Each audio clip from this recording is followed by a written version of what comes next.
ताहि जाते बहे अरहंतादि महा। जो विद्यादि सागर सुधी,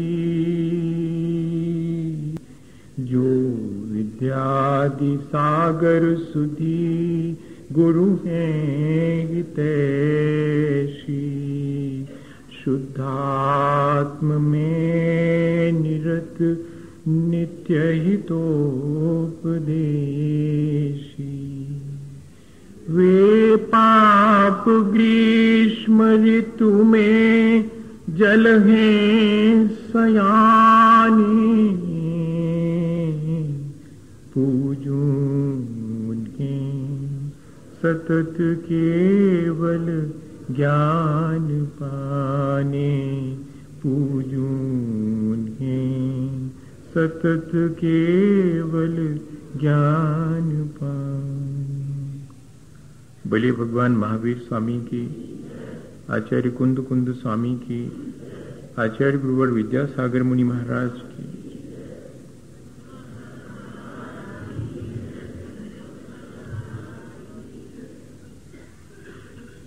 हम सभी लोगों ने पिछले दिनों अपने जीवन की विविधता और इस संसार की विचित्रता, इन दोनों बातों को जानने के लिए एक प्रक्रिया, एक विचार की प्रक्रिया शुरू की थी। और हमने ये बहुत अच्छे से समझ लिया है कि हमारे जीवन में जो भी घटित होता है उसका प्रमुख कारण मेरा अपना कर्म है। मैं कर्म निरंतर करता हूं, कर्मों का फल भी मुझे ही चखना होता है। और इतना ही नहीं, कर्मों का फल चखते समय मेरी जो असावधानी है, मेरी जो गाफिलता है, मेरी जो अज्ञानता है, वो मुझे और नए कर्म बंधन के लिए मजबूर कर देती है। कर्म सिर्फ एक भौतिक प्रक्रिया नहीं है, कर्म एक मानसिक, भावनात्मक और आध्यात्मिक प्रक्रिया भी है। कर्म दोनों तरह के किए जा सकते हैं। संसार बढ़ाने वाले कर्म भी, जो अत्यंत सांसारिक होते हैं, और संसार से पार होने के कर्म भी किए जाते हैं, जो कि आध्यात्मिक होते हैं।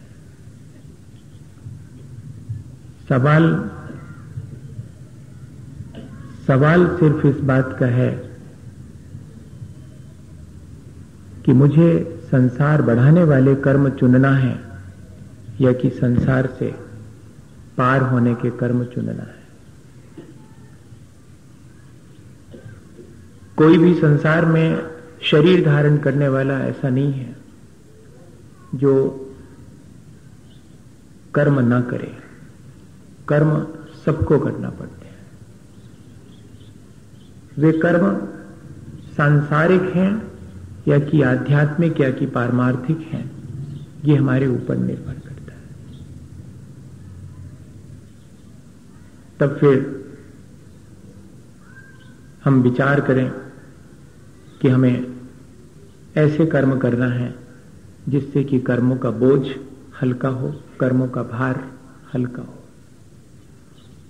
और ऐसे भी अगर अपने जीवन में हम अपनी अज्ञानता और असावधानी बच लेते हैं तो हम कर्मों को अपने सत्कर्मों के द्वारा परिमार्जित भी कर सकते हैं। ये जो आत्म संयम, जप, तप, दान, ये जो आध्यात्मिक है, वे हमारे सांसारिक कर्मों के दबाव को कम करते हैं, उसके भार से हमें मदद देते हैं। कौन व्यक्ति है जिससे कि अपनी असावधानी और अज्ञानतावश बुरा नहीं हो जाता? लेकिन चूक, क्या उसको संभालने का कोई उपाय नहीं है क्या? एक क्षण अगर हम चूक गए थे तो क्या हम अपने अगले क्षण अपने को संभाल नहीं सकते हैं? संभाल सकते हैं। और इतना ही नहीं, अपनी उस चूक का फल जो मिलने वाला है उसको भी हल्का कर सकते हैं। जो अपराध से अपनी अज्ञानतावश बन गया है उस अपराध की इंटेंसिटी भी हम कम कर सकते हैं, यहां तक कि हम आगे सावधान होकर के नए अपराधों से बच करके अपने जीवन को अच्छा भी बना सकते हैं, बशर्ते कि हमारा लक्ष्य शुद्ध हो, हमारा संकल्प शुभ हो और हमारा पुरुषार्थ अशुभ से बचते रहने का हो। अगर ये आर्ट हम सीख लें, ये कला हम सीखें कि हमेशा अपने जीवन की निर्मलता हमारा लक्ष्य है और उस निर्मलता में मेरी अपनी मन, वाणी और शरीर की जो वर्तमान की भली दशा है वो सहायक है। इसलिए मेरा संकल्प भला करने का है, मेरा संकल्प परोपकार करने का है। संसार के घात प्रतिघात से मैं अब अपने संसार को उलझ करके बढ़ाना नहीं चाहता, इसलिए मेरा संकल्प मैंने शुभ करने का लिया है ताकि मैं अपने उस शुद्ध लक्ष्य को प्राप्त कर सकूं। और अकेले सुख का संकल्प कर लेने से काम नहीं चलता, मैं पुरुषार्थ करूं कि अशुभ से बचता रहूं। जैसे कि मेरे वस्त्र गंदे हो जाते हैं तो मेरे मन में ये बात आती है कि ऐसे गंदे वस्त्र पहनना ठीक नहीं है, मुझे तो इनको साफ सुथरा बनाना चाहिए। और मेरे मन में विश्वास है कि ये साफ से बन सकते हैं। तो ऐसे विश्वास के सहारे हम साबुन सोडा का उपयोग करके और उन वस्त्रों की मलिनता को हटाते हैं, उनको उज्जवल बनाते हैं। भैया, ये जो जप तप, आत्म संयम, पश्चाताप, प्रायश्चित, ये सारी प्रक्रियाएं साबुन सोडा की तरह हैं जो हमारे अज्ञानतावश बांधे गए कर्मों की मलिनता को हटाने में हमारी मदद करते हैं। इसलिए ये बात अपन को अब कर्मों के करते समय चाहते हैं तो ये टेक्निक्स, आज टेक्नोलॉजी का इतना विकास हुआ है, कई बार लगने लगे कि बाह्य जगत की समृद्धि के लिए इतनी टेक्नोलॉजी, इतनी तकनीकी विकसित हुई, लेकिन अपने आत्म जगत की निर्मलता के लिए जो तकनीकी, जो टैक्स हमारे आचार्य भगवंतों ने हमें दी थी, उसको हम निरंतर भूलते चले जा रहे हैं। बाह्य जगत में जो भी विकास है उसके लिए ठीक है कि एक टेक्नोलॉजी जरूरी है, लेकिन एक टेक्नोलॉजी, एक आर्ट हमारे भीतर अपने जीवन के विकास के लिए भी तो होना चाहिए। अपनी मलिनताओं को हटाने का हम पुरुषार्थ करें और निरंतर अपने जीवन को उज्जवल बनाने का संकल्प हमारे मन में हो, तो हमारी ये कर्मबंध की प्रक्रिया सही मानी जाएगी। वरना मैंने देखा है कि कर्मों के बारे में राई रत्ती जानने वाले जीवन को मालूम है कि किस प्रकृति का बंध कहां तक होता है, किसका उदय कहां तक चलता है और किसकी सत्ता कहां तक चलती है, और क्या टेक्नोलॉजी है कि हम इन चीजों को अपने भीतर ही सत्ता में नष्ट कर सकते हैं। क्या उत्कर्षण है, क्या अपकर्षण है, क्या उदय है, क्या उदीर्ण है और क्या संक्रमण है, राई रत्ती जानते हैं। बैठ जावें तो ऐसी चर्चा करें कि चर्चा सुन करके सामने वाले को लगे कि अद्भुत है ज्ञान, लेकिन जरा जीवन में झांक करके देखें तो वहां सारा कुछ अज्ञानता में व्यतीत हो रहा है। इसलिए मैंने वो सारी बातें बहुत मुख्य नहीं रखी। हमने तो सिर्फ कर्म सिद्धांत से यही सीखने की कोशिश करी है कि मेरी अपनी अज्ञानता में मेरे से जो कुछ भी बुरा हो गया है, अब मैं उसके लिए रोऊं तो रोने से कोई फायदा नहीं होने वाला। जब वो मुझे अपना फल देगा तब उसका फल पाने के लिए मैं बचने की कोशिश करूं कि मुझे फल ना पाना पड़े, या कि मैं हाय तो वह मचाऊं, दुखी हूं तो भी कोई फायदा नहीं होने वाला। मेरा फायदा तो इसमें है कि मेरी अज्ञानता से मैंने जो अपने भीतर खोटे कर्म संचित कर लिए हैं, हो सके तो कोई वर्तमान में ऐसा उद्यम करूं, ऐसा पुरुषार्थ करूं जिससे कि उन खोटे कर्मों का दबाव कम हो जावे और आगे के लिए उनकी जो संतति, उनकी जो परंपरा चल रही थी उसको भी हम रोक सकें। बस इतना ही पुरुषार्थ हमें वर्तमान में करना चाहिए। कर्म जो हम करते हैं उनका फल सिर्फ हमें ही मिलता हो, यह बात सब जानते हैं, लेकिन ध्यान रखना कि इतना ही नहीं है। कर्म का फल वर्तमान में भी मिलता है और दूरगामी परिणाम भी हमारे अपने कर्मों के होते हैं। और इतना ही नहीं, अपने एक अकेले के जीवन के ऊपर ही नहीं, आसपास के परिवेश और वातावरण पर भी हमारे कर्मों का असर पड़ता है। ये बात भी हमें जरा विचार कर लेनी चाहिए।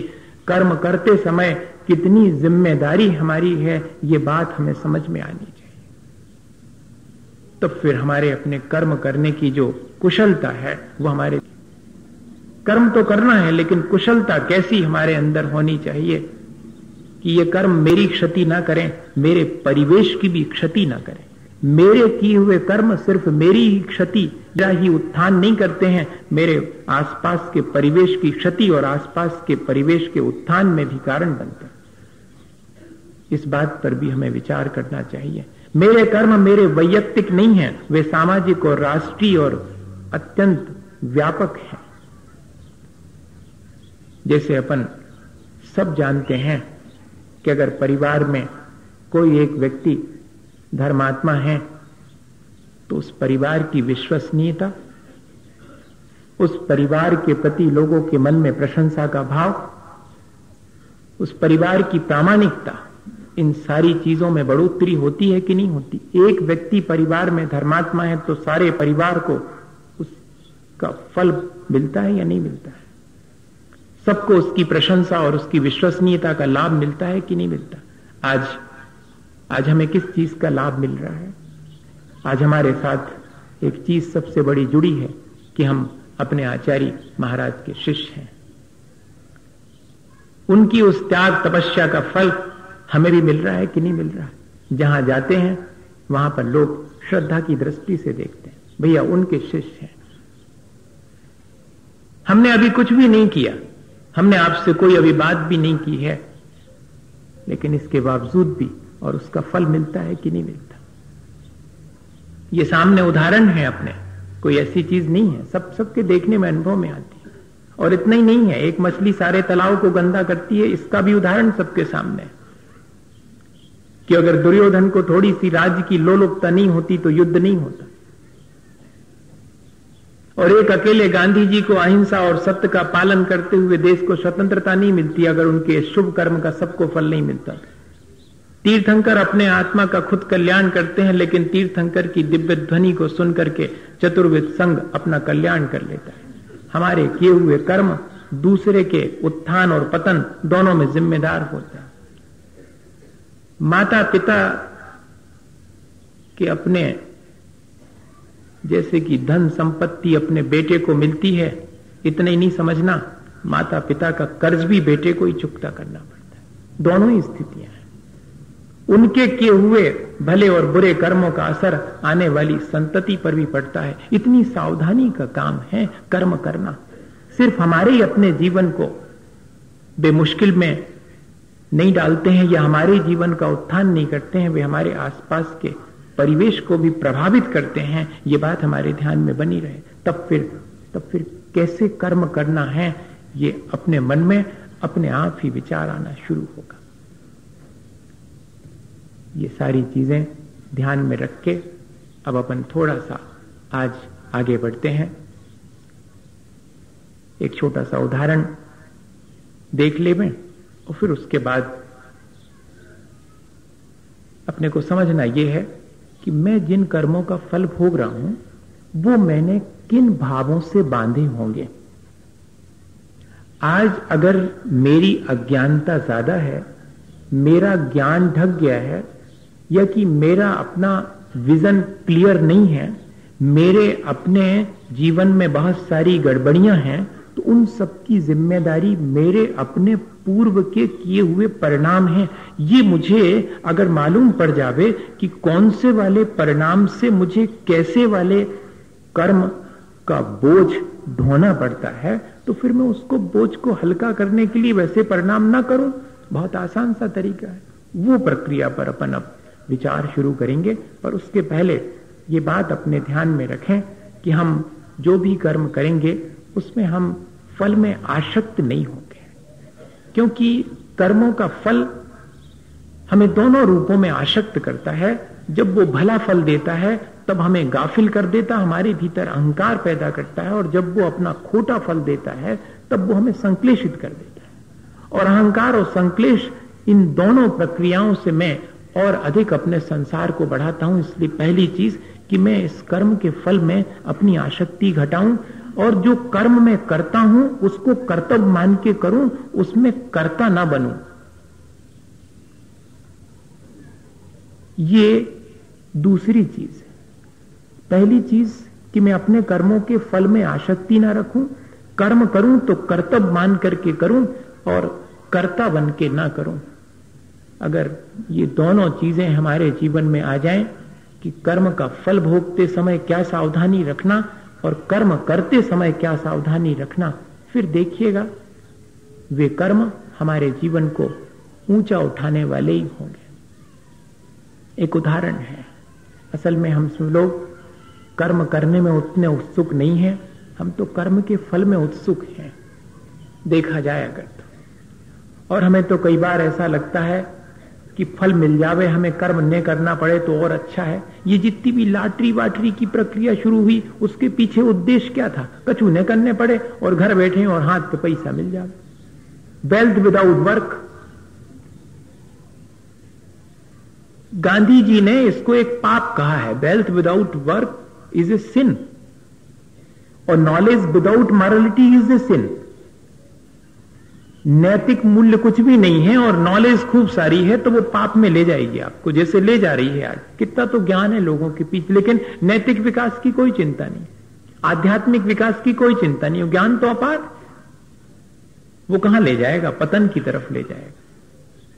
ये जो अकर्मण्यता है, कर्म नहीं करने की जो प्रवृत्ति है, लेकिन फल की आकांक्षा बहुत, और इतने ही नहीं, खोटे कर्म करके भले फल की आकांक्षा,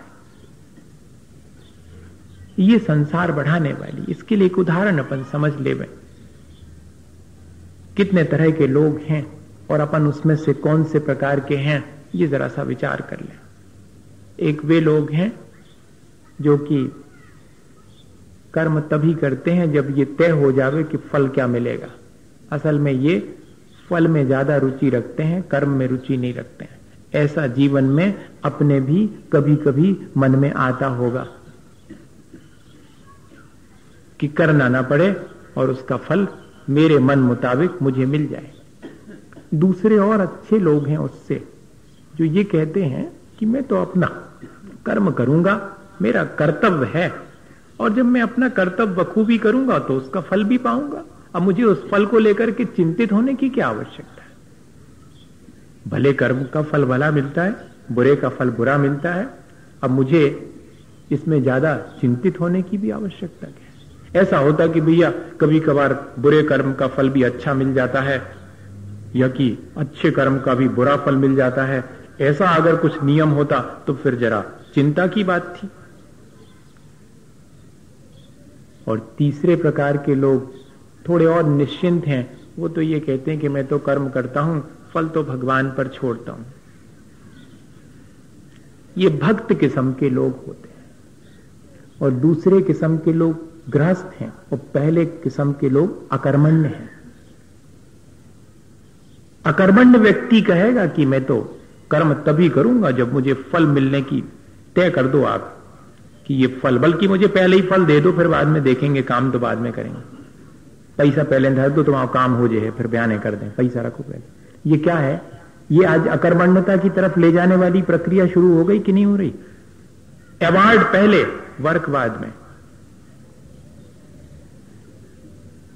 गृहस्थ सिर्फ इतना मान के कर्म करे कि उसका कर्तव्य है, अच्छा करूंगा अच्छा फल मिलेगा, बुरा करूंगा बुरा फल मिलेगा। भक्त व्यक्ति थोड़ा और निश्चिंत रहता, वो कहता मैं तो अपना कर्म करता हूं, बाकी मैं सब भगवान पर छोड़ता हूं, वो जाने। हालांकि भगवान इस प्रपंच में नहीं पड़ता, लेकिन मेरी श्रद्धा, मेरी भक्ति मुझे निश्चिंत करने के लिए ये अच्छा उपाय है कि वो जाने। मैं तो निश्चिंत हूं, मुझे काहे को चिंता करने की बात। जैसे बच्चे लोग कहते हैं कि भैया मुझे क्या चिंता करना है, कैसे कमा रहे, क्या कर रहे हैं, पिताजी जाने। और चौथे प्रकार के वे हैं जो थोड़े और ज्यादा ज्ञानी हैं, जो ये कहते हैं कि कर्म मैं करूंगा, मुझे उसके फल की कोई आकांक्षा नहीं है। ऐसा निष्काम कर्म करने वाले तो बहुत विरले साधु जन, जिनको स्थित प्रज्ञ कहते हैं, जो अपने कर्म के फल में समता धारण करते हैं, जो अच्छा फल मिलने पर एक्साइट नहीं होते और बुरा फल मिलने पर डिप्रेस नहीं होते और साम भाव से अपना कर्म करते चले जाते हैं। ऐसे विरले ही हैं। हम भी कभी ऐसा कर्म करके देखें। और पांचवें प्रकार के और हैं जो न कर्म करते हैं और न कर्म का फल चाहते हैं, जो कहते हैं ना तो मैं कर्म करता हूं, न मुझे कर्म के फल की आकांक्षा है। ऐसे या तो बहुत पहुंचे हैं या फिर एकदम निठल्ले हैं। अब ये डिसाइड कौन करेगा? ये तो उनके अपने परिणाम डिसाइड करेंगे। सांसारिक कार्यों को नहीं करना और उनके फल की आकांक्षा भी नहीं रखना, ये तो बहुत पहुंचा हुआ व्यक्ति हो सकता है, और या फिर निठल्ला आलसी व्यक्ति हो सकता है, जो कि अपने जीवन के लिए कोई कर्म ही ना करे और उसके फल के प्रति भी और अज्ञानी बना रहे। अब हमें इन पांच में से कौन सा होना है, ये विचार स्वयं करना चाहिए। कर्म तो सभी कर रहे हैं, फल की आसक्ति पूर्वक भी कर रहे हैं और सहज भाव से भी कर रहे हैं। अच्छा करूंगा तो अच्छा फल मिलेगा। और कुछ लोग हैं जो कि कर्म के फल के समय समता भाव भी धारण करते हैं। सबसे बढ़िया तो यही है कि मैं या तो कर्म के फल को भोगते समय समता भाव धारण करूं और या फिर जो है हमेशा शुभ कर्म करने के लिए तैयार रहूं, चाहे मेरे खोटे कर्मों का फल मुझे तकलीफ भी पहुंचाए, तब भी मैं अपने स्वधर्म, अपने आत्म धर्म में लगा रहूं, अपने कर्तव्य का पालन करता रहूं।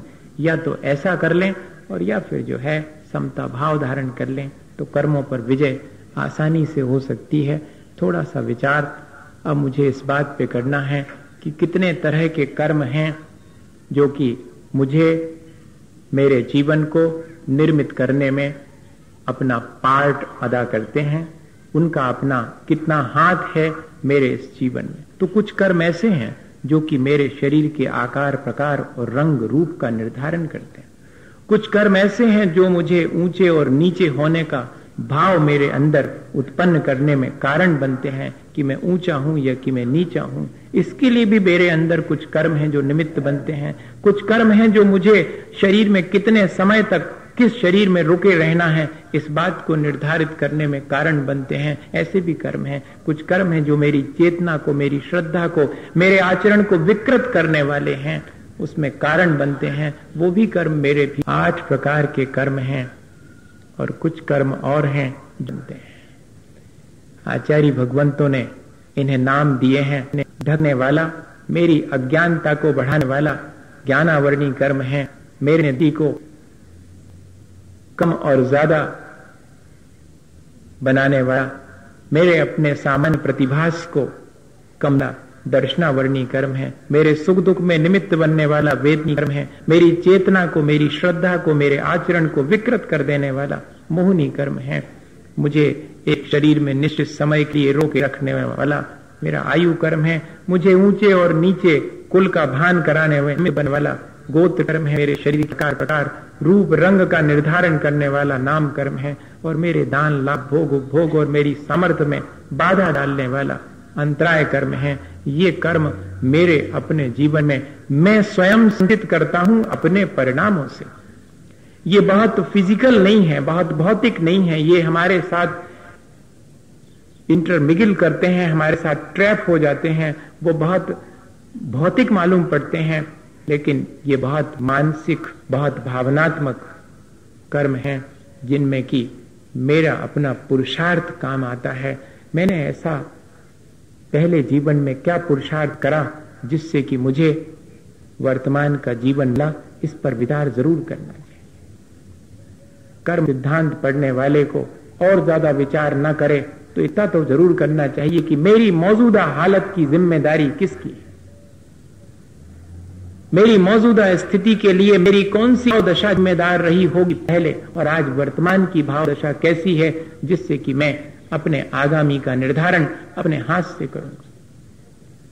इतना आगे कर्म सिद्धांत पढ़ने के लिए, और उसका क्लू है अगर इतनी बात हमारे ध्यान में रही आए तो समझिएगा कि वाकई में हमने इन कर्मों को ठीक ठीक समझ लिया है, हमारे कर्म के बारे में अज्ञानता हट गई है। वरना तो इस संसार में कर्मों से पार पाने वाले बहुत विरले ही हैं। कर्मों से पार पा पाना इतना आसान नहीं है। हमारे ही अपने कर्मों से हम पार नहीं पा पाते। तो देखें, एक एक करके अपन देखेंगे कि कौन सी भाव दशा है जो मेरे इस जीवन के लिए कारण बनी हुई है। मेरे ज्ञान में कमी है, मेरा अज्ञान बहुत है। कोई तो बात होगी। मेरे पास किताब नहीं होगी शायद, इसलिए मेरा ज्ञान कम है। मुझे कोई पढ़ाने वाला ठीक मिला, इसलिए मेरा ज्ञान कम है। मुझे जरा अच्छा स्कूल नहीं मिला है, इसलिए मेरा ज्ञान कम है। कुछ फैसिलिटीज नहीं मिली हैं, इसलिए मेरा ज्ञान कम है। बहुत से कारणों पर हमारा ध्यान जाता है। सो ठीक है भैया, किसी के पास पुस्तक नहीं है, पर कई लोग ऐसे हैं जिनके पास पुस्तक नहीं होती पर फिर भी ज्ञान बहुत होता। कई लोग ऐसे हैं जिनको कि ठीक ठीक गुरु नहीं मिला है। द्रोणाचार्य नहीं मिल पाए थे एकलव्य को, लेकिन फिर भी धनुर्विद्या तो उसने सीख ली थी। तब फिर मैं कैसे मानूं कि गुरु के नहीं मिलने पर मुझे ज्ञान नहीं होगा, या कि किताब के नहीं मिलने पर मुझे ज्ञान नहीं हुआ है, और या कि मुझे कोई अच्छा स्कूल नहीं मिला पढ़ने के लिए, मुझे बहुत छोटे स्कूल में पढ़ रहा हूं मैं। आज तो सब यही सोचते हैं कि बड़े स्कूल में पढ़ूंगा, बड़े कॉलेज में पढ़ूंगा, कोई बड़े इंस्टीट्यूशन में पढ़ूंगा तो बहुत ज्ञानवान हो जाऊंगा। सोच तो हमारा ये है, लेकिन ये सारी चीजें बहुत बाहरी हैं। मेरे ज्ञान और अज्ञान को निर्धारित करने वाली ये चीजें नहीं हैं, ये बहुत बाह्य हैं। अगर हैं भी तो मेरे भीतर मेरे अपने परिणाम मेरे ज्ञान और अज्ञान को निर्धारित करते हैं कि कितना मेरा ज्ञान का क्षयोपशम होगा और कितना मेरा अज्ञान। ये दोनों चीजें कौन निर्धारित करता? मेरे अपने परिणाम निर्धारित करते हैं। आचार्य भगवंतों ने एक सूत्र लिखा, तत्पदोष निन्नव मात्सर्यांतराया साधनोपघाता ज्ञान दर्शनावरण योग। ज्ञान पर आवरण और दर्शन पर आवरण लाने वाले, उसको कम करने वाले, ये जो ज्ञानावरण और दर्शनावरण कर्म है जो हमारे साथ हम खुद ट्रैप कर लेते हैं, हम खुद उनको अटैच कर लेते हैं, उनके पीछे भाव दशा क्या है? प्रदोष, किसी के ज्ञान की कथा करते समय, जैसे कि ज्ञान की चर्चा चल रही है, बैठे बैठे सुन तो रहे हैं, लेकिन भीतर ही भीतर ईर्ष्या का भाव है। कोई ज्ञान की अच्छी बातें कर रहा है और उसकी बातें सुन भी रहे हैं, लेकिन प्रशंसा का तो एक शब्द मुंह से नहीं है। न मन में प्रशंसा का भाव है, बल्कि उल्टा मन में ईर्ष्या का भाव चल रहा है। अगर तो मानिएगा कि हमारे ज्ञान को हम अपने हाथ से खुद ढक रहे हैं, अपने अज्ञान का इजाफा हम खुद अपने हाथ से बढ़ा रहे हैं। यदि कुछ भी नहीं देख आ रहा, क्या करें? तो नहीं किया मैंने, मैं तो धर्म समय बढ़िया बैठा था, मैं तो सुनने गया था ज्ञान की बातें, लेकिन मेरा अज्ञान और बढ़ गया। बढ़ेगा कैसे? नहीं, क्योंकि भाव दशा तो उस ज्ञान की कथा के समय, ज्ञान की कथा करने वाले से और उस सच्चे ज्ञान से आपके मन में ईर्ष्या का भाव था, प्रशंसा का भाव नहीं आना। जहां प्रशंसा की जानी चाहिए थी ज्ञान की, हमने ज्ञान की प्रशंसा नहीं करी, बल्कि उससे हमने द्वेष और कर लिया। हमारा ज्ञान ढक गया, हमारे बढ़ोतरी हो गई। किसी नहीं है, नहीं जानता हूं, ऐसा कह देना पुस्तक और गुरु के बारे में। पुस्तक मांगने पर कहना कि नहीं है, पूछने पर कहना मुझे नहीं मालूम। आपने ये ज्ञान कैसे प्राप्त किया? बड़ा अच्छा ज्ञान है आपका, मैंने खुद अपने द्वारा अर्जित किया। अपने गुरु के प्रति जिनसे कि ज्ञान सीखा है, एक अक्षर भी जिससे सीखा है, उसके प्रति हमारे मन में, जिस गुरु से ज्ञान हासिल किया है, उसका नाम और उस छिपाने की कोशिश मत करना। मन में वैसा भाव तक नहीं लाना। वरना हमारे ज्ञान में कमी आती है। आचार्य महाराज सुनाते हैं कोई घटना कि किसी महाराज के जीवन में ऐसा हुआ, उनका ज्ञान का क्षयोपशम इतना बढ़ गया कि गुरुजी से भी ज्यादा हो गया। अब उनको इस बात में शर्म आने लगी। लोग पूछते थे जबकि आपका इतना उत्कृष्ट ज्ञान, तो उनको इस बात में शर्म आने लगी कि कैसे कहें कि इन गुरुजी से सीखा, भी तो बिल्कुल ही बुद्धू हैं, उनका नाम बता करके हमें क्या मिलने वाला। नहीं, मैंने अपने पुरुषार्थ से इस ज्ञान को अर्जित किया है। ऐसा अहंकार उनके भीतर आ गया और अपने गुरु का नाम छिपा लिया और गुरु के प्रति अभिनय का भाव आ गया। उसका परिणाम उनके जीवन में ही देखने में आ गया कि इतना कुंदन सा शरीर था, वो धीरे धीरे पूरा ब्लैकिश होता चला गया जीवन में। लेकिन वो ज्ञान ऐसा नहीं था, थोड़ी असावधानी हो गई, इसलिए ऐसी स्थिति बन गई। लेकिन जैसे ही उनके शरीर में परिवर्तन होना शुरू हुआ, उनका ध्यान चला गया और उनको अपनी गलती का एहसास हुआ। तो कहते हैं कि अत्यंत पश्चाताप किया, गुरु के चरणों में जाकर के माफी मांगी और कहते हैं कि कुछ दिनों के अंदर उनका शरीर ज्यों का त्यों हो गया। भैया, अपने किए हुए कर्मों का तुरंत भी परिणाम मिलता है और दूरगामी परिणाम भी होता है। बहुत सावधानी की आवश्यकता है। अरे भाई, अपन ने ज्ञान हासिल कर लिया है तो जिस पुस्तक से हासिल किया है, जिन गुरुजनों के चरणों में बैठ के हासिल किया है, उनकी योग्यता।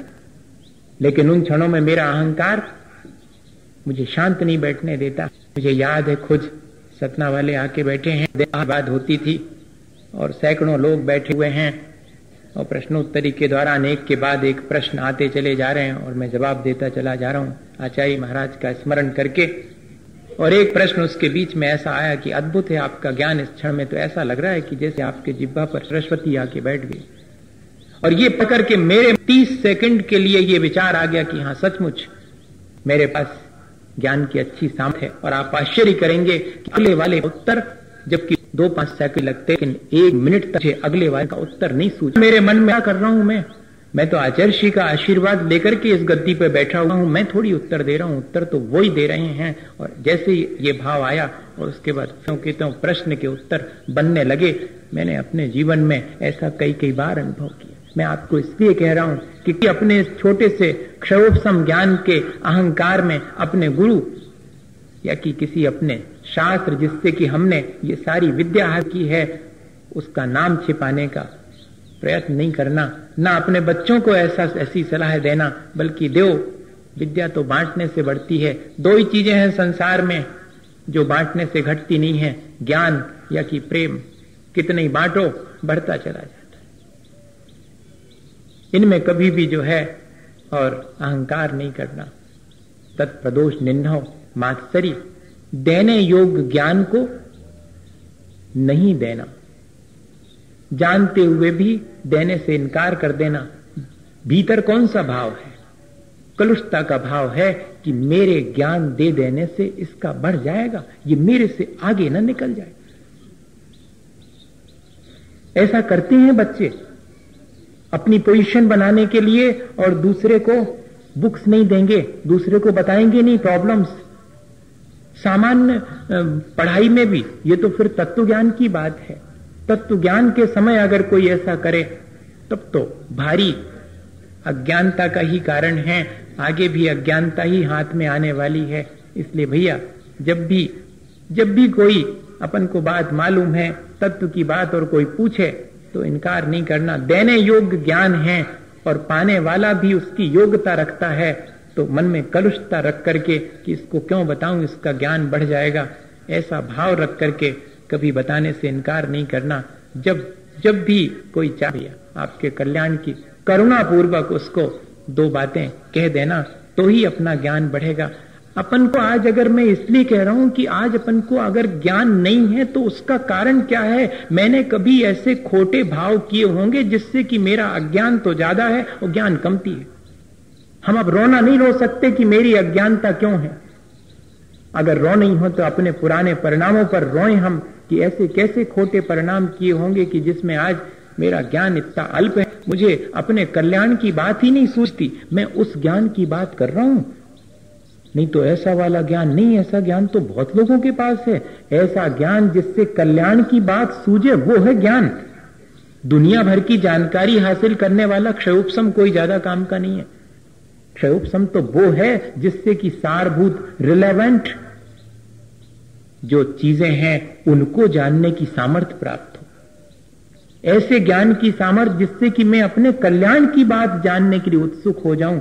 संसार को जानने के लिए तो बहुत लोगों के पास बहुत सारा ज्ञान है, वो ज्ञान नहीं। मैं अपने सारभूत तत्व को जानने के लिए उसका ज्ञान का सदुपयोग क्यों नहीं कर पा रहा हूं? मैंने ऐसे कौन से खोटे भाव किए होंगे जिससे मेरा इन चीजों में ज्ञान नहीं जाता है? किताब पढ़ने का कहें अगर धर्म की तो मन नहीं लगेगा, और एक पत्रिका अभी खींच करके बैठ जाए तो कहो जब तक पूरी ना हो जाए तो छोड़े नहीं। और अगर अपने कल्याण की अगर 2 लाइनें लिखी हुई हैं तो उसमें मन नहीं लगेगा, उबासी आएगी, उठ करके चले जाएंगे। ये क्या चीज है? ये कौन से ऐसे परिणाम मैंने खोटे किए होंगे पहले जिससे कि मेरा संसार के प्रपंच को जानने में तो बहुत रुचि होती है, और इन चीजों के जानने में जिनसे मेरा कल्याण है उसमें अरुचि हो जाती है। ये मैंने पहले मात्सरी किया होगा, सच्चे ज्ञान को देने में मैंने कोताही की होगी, कंजूसी की होगी। इसीलिए आज मुझे सच्चा ज्ञान पाने में और मुश्किल पड़ रही है। तत्प्रदोष निन्नव मात्सर्य और अंतराय, ज्ञान और ज्ञान के साधनों में बाधा डालना। ये भी अपन वर्तमान में विचार करें कि कहीं ऐसा तो नहीं कि मैं दूसरे के सच्चे ज्ञान में बाधा डाल रहा हूं। बच्चे तो कह रहे हैं कि हम जा रहे हैं वहां पर प्रवचन सुनेंगे। हाँ सुनो प्रवचन, फेल हो जाओगे तो बाहर कर दूंगा, पढ़ना लिखना है ही नहीं, बस वहीं जा रहे हैं हम सुनने के लिए, महाराज के पास जा रहे हैं। अरे वाह, सच्चे ज्ञान के लिए तो आप रोक रहे हैं, और संसार के ज्ञान बढ़ाने के लिए जिसे 2 चीजें, एक जीव का ही वो, एक से सिर्फ जो आजीने वाली है वो ज्ञान तो खूब दो, और जिससे जीवन का उद्धार हो उस ज्ञान में बाधा डालो। इससे क्या होगा? इससे जो है मेरे ही अज्ञान बढ़ेगा, मेरे ही ज्ञान को ढकने वाला काम कर रहा हूं मैं। अगर कोई सम्यक ज्ञान की प्राप्ति की लालयत है तो कभी उसमें बाधा मत डालना। जाओ पढ़ो। हमारी दादी हमें 10 पैसे देती थी अपनी अलमारी साफ करवाने की। हाँ, यहां पर है एक अम्मा जी, वो बिल्कुल दादी जैसी लगती, उनको देख करके मुझे याद भी आ जाती दादी। मैंने उनसे कहा भी था, तो उनकी आदत थी, ए भैया हमारी अलमारी कौन साफ करेगा? उसमें सब धर्म के ग्रंथ रखे रहते थे, और वो हर हफ्ते उनकी अलमारी साफ करने के लिए लालच देती, 10 पैसे ले लो। हम कहते हम करेंगे, क्योंकि 10 पैसे बहुत होते थे उस समय में। 77 और 71 की बात। तो हम 10 पैसे के लिए अलमारी साफ करते करते वो पहले छोटी छोटी किताबें चलती थी गुटका, तो वो बड़े अच्छे अट्रैक्टिव लगते थे, छोटी सी किताब। तो दादी ये हम ले लें? हाँ ले लो, तुम तो ले लो। वो चाहती यही थी, 10 पैसे के लालच में धर्म की किताबें पलटेगा, उठाएगा, धरेगा, संपर्क में आएगा, पता नहीं कौन सी चीज इसके लिए अच्छी लग जावे सो अपने बस्ते में रख लेगा, एक दिन खोल के पढ़ेगा, और 4 लाइनें अगर धर्म की पढ़नी तो इसका कल्याण हो जाए। बस ये ललक है अपने भीतर या नहीं है? आज मैं ये कहना चाह रहा हूं, अपने बच्चों के प्रति और अपने परिवारजनों के प्रति ऐसी ललक है अपने भीतर कि 4 लाइनें ये पढ़ लेगा अपने कल्याण की तो इसका कल्याण हो जाएगा। इसको कैसा उपाय करूं जिससे कि थोड़ा सा समय अपने कल्याण की बातें सीखने में भी लगाए। दिन भर जो है वहां लगा रहता है संसार की चीजें जानने के लिए, डिस्कवरी चैनल पर 2 घंटे से बैठा हुआ है, लेकिन डिस्कवर करना है अपने आप को, अपने चेतना को, इसके लिए कभी कोई समय नहीं है। ठीक है वो नॉलेज खराब नहीं है भैया, लेकिन उसके साथ साथ इसका कॉम्बिनेशन भी तो होना चाहिए, इस आत्मज्ञान की ललक भी तो होनी चाहिए। नहीं तो कल के दिन हमारा अज्ञान बढ़ता चला जाएगा। आप ये नहीं सोचना कि आज वर्तमान में बहुत बच्चे बहुत ज्ञानवान हैं, बहुत बातें जानते हैं, कितना क्षयोपशम है, कितनी बढ़िया है उनका। ये ज्ञान की क्षयोपशम की बात नहीं कर रहा हूं, ऐसा क्षयोपशम तो बहुत मिल जाएगा फोकट में। ज्ञान का वो क्षयोपशम जिससे कि हम रिलेवेंट रियलिटी को जान सकें, जो सारभूत सच्चाई है उसको जान सके। और सारभूत सच्चाई तो 7 तत्व ही हैं। इनको जानने में हमें जो सामर्थ्य प्राप्त होती है, उस सामर्थ्य को प्राप्त करने के लिए परिणाम संभालना चाहिए। ये भैया वो उसकी तरफ ध्यान आज उन्होंने इधर रख दिया, इधर की जगह पर। और दो कारण और बचे, तत्प्रदोष निंदा मात्सरी, अंतराय, आसाधना और उपघात।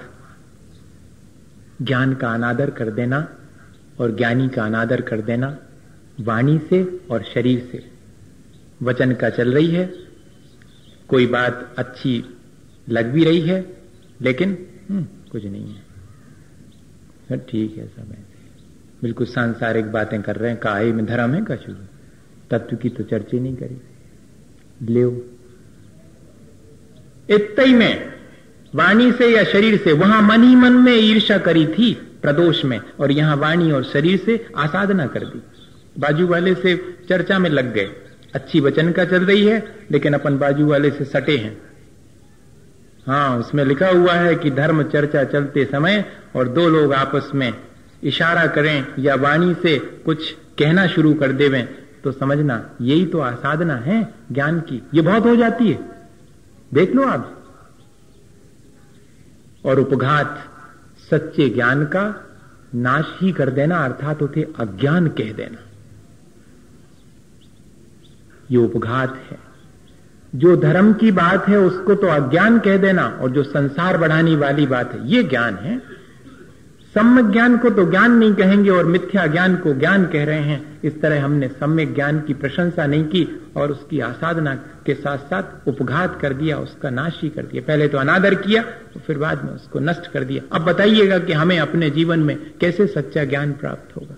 तो भैया, अगर हमें सच्चा ज्ञान प्राप्त नहीं हुआ है तो उसकी जिम्मेदारी किसी किताब की नहीं है, किसी गुरु की नहीं है, और ना किसी स्कूल और कॉलेज की है। उसकी जिम्मेदारी मेरे अपने भावों की है। मुझे अपनी जिम्मेदारी समझनी चाहिए। मेरे अपने परिणाम मुझे इन सब चीजों से वंचित रखते हैं, और यदि मैं अपने परिणाम संभाल लूं तो ये सच्चा ज्ञान और सच्चा ज्ञान पाने की सामर्थ्य मेरे भीतर है। मैं उस सामर्थ्य को बढ़ा सकता हूं। उस सामर्थ्य को ढकने वाले जो भाव हैं उन सब से मैं बचूं।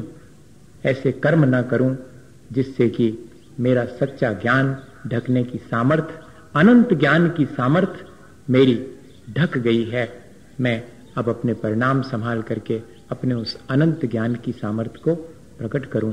ऐसा कर्म करूं जिससे कि मुझे ऐसी सामर्थ्य प्राप्त हो। इसी भावना के साथ बोले आचार्य गुरुवर विद्यासागर मुनि महाराज की। हे गुरुवर शाश्वत सुख दर्शक, यह नग्न स्वरूप तुम्हारा है। जग की नश्वरता का सच्चा दिग्दर्शन करने वाला है। जब जग विषयों में रच पथ कर काफिल निद्रा में सोता हूँ, अथवा वह शिव के निष्कंटक बत में विषकंटक बोता हूँ।